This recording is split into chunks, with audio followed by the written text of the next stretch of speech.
નમો ભગવતે વાસુદેવાય નમઃ.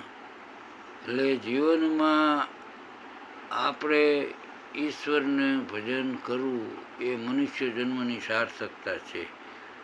એટલે શ્રદ્ધા વિશ્વાસ રાખી, નિશ્ચય રાખી અને ભગવાનની શરણાગતિ સ્વીકારી અને ઈશ્વર ભજન કરવું. અને જેને કાયા અને માયાનો ભય નથી એ નિર્ભય કહેવાય. એટલે કાયા અને માયાનો ભય રાખ્યા વિના ભક્તિ કરવી. મન, બુદ્ધિ, ચિત્ત અને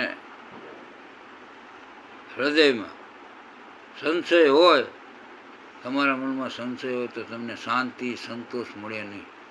એટલે પહેલી વસ્તુ સંશય વિના થઈ, સંશય રહિત થઈ અને ઈશ્વરની ભજન કરવાનું.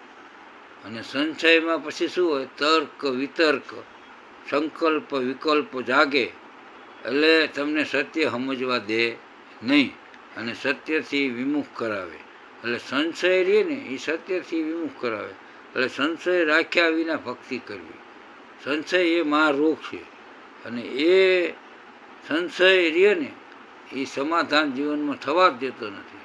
એટલે એ ઈશ્વરથી આપણને વિમુખ માર્ગ બતાવે.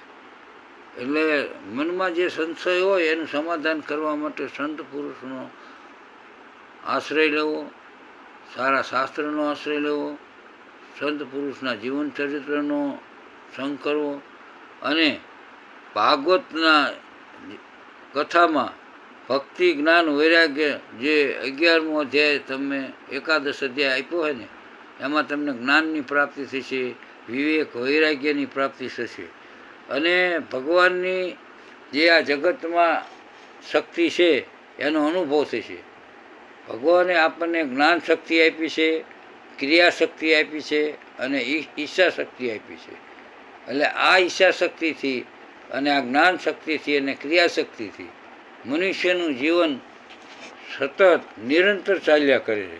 પણ જો તમે ઓળખ થઈ જાય કે ભગવાનની જ્ઞાન શક્તિ દ્વારા હું જ્ઞાન પ્રાપ્ત કરું છું, ભગવાનની ક્રિયા શક્તિ દ્વારા હું કર્મ કરું છું અને ભગવાનની ઈચ્છા શક્તિ દ્વારા હું જીવન જીવું છું, ભગવાનની ઈચ્છા ક્રિયા અને જ્ઞાન વિના મારું જીવન અશક્ય છે અને એ ભગવાનનો ઉપકાર કદી ભૂલાય એવો નથી. એટલે ભગવાનને ધન્યવાદ આપવાના, જીવનમાં કદી ભૂલવું નહીં. રાત્રે સૂતા પહેલાં ભગવાનને ધન્યવાદ આપીને તમે સૂવો તો તમારી નીંદર પણ શુદ્ધ થઈ જાય. પણ આપણે તો આપણા અહમ ભાવના હિસાબે, અહંકારના હિસાબે આપણે પરમાત્માને ધન્યવાદ નથી આપતા, પણ પોતાને મહાન માણી કે હું છું એટલે જ આ બધું થઈ રહ્યું છે ને હું જ કરતા ને હું જ હરતા. એટલે જીવનમાં પોતાને મહાન માન્યા સિવાય પરમાત્માને મહાન માનવું અને પરમાત્માની જ્ઞાન શક્તિ, ક્રિયા શક્તિ, ઈચ્છા શક્તિથી હું આ જીવન ગુજારી રહ્યો છું. જેમ આકાશના સૂર્યનું પ્રતિબિંબ જળમાં પડે અને એ પ્રતિબિંબ જળ પર પડે, ભીત પર પડે અને તેમ પ્રથમ દેહ, ઇન્દ્રિય અને મન વગેરે જે પોતાનો આત્માનો પ્રકાશ પડે છે, મન, ઇન્દ્રિય, દેહ ઉપર, અને તે ઉપર દ્રષ્ટિ પડે પછી તેના આશ્રયથી તેના પ્રકાશ પોતાના આત્મા ઉપર દ્રષ્ટિ પડે છે. એટલે તમે જો જાગ્રત અવસ્થામાં આવો, તમારા મન, બુદ્ધિ, ચિત્ત અને અહંકારને ઓળખો.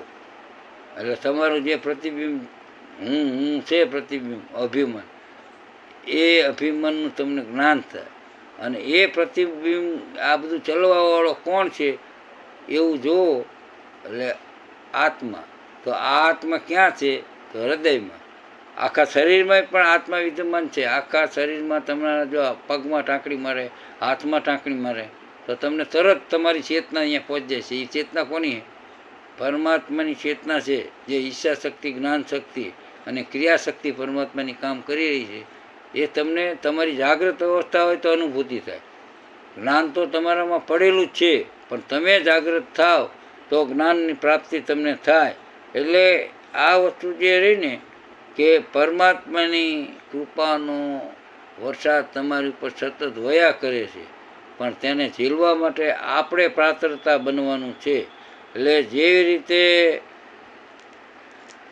ભગવાનને આપણે ઓળખીએ છીએ પણ એના મહિમા, એનું મહત્ત્વ, એની કૃપા, એની શક્તિ, એની સત્તા, એનો અનુભવ કરી અને પરમાત્માને આપણે આનંદ સ્વરૂપ માની અને પરમાત્માની ભક્તિ કરવી. એટલે ભક્તિ કેવી રીતે કે બીજાને આનંદ આપવો અને આપણે આનંદમાં રહેવું એ સર્વોપરી ભક્તિ છે. ઈશ્વરને ભક્તિ કરી એટલે કે એને પૂજા પાઠ કરવા, આરતી કરીને પણ ઈશ્વરના આદેશોનું પાલન જીવનમાં કરવું એ ઉત્તમમાં ઉત્તમ ભક્તિ છે. અને બીજાને આનંદ આપવો અને આપણે આનંદ રહેવું એ ઉત્તમમાં ઉત્તમ ભક્તિ છે.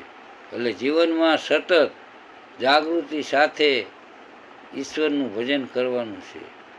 આત્માને ઓળખ્યા વિના રે લખ 84 નહીં મટે, ભ્રમણાને ભાંગ્યા વિના રે ભવના ફેરા નહીં ટળે. એટલે ભ્રમણા જે આપણી આ બધી ખોટી છે એને ઓળખી અને ભગવાનની જ્ઞાન શક્તિ, ક્રિયાશક્તિ અને ઈચ્છા શક્તિને ઓળખી પરમાત્માની શરણાગતિ સ્વીકારી પોતાના અહમનો નાશ કરી અને ભજન ભક્તિ કરશો તો તમારા જીવાત્માનું કલ્યાણ થશે. બોલો શ્રી રામચંદ્ર ભગવાન કી જય.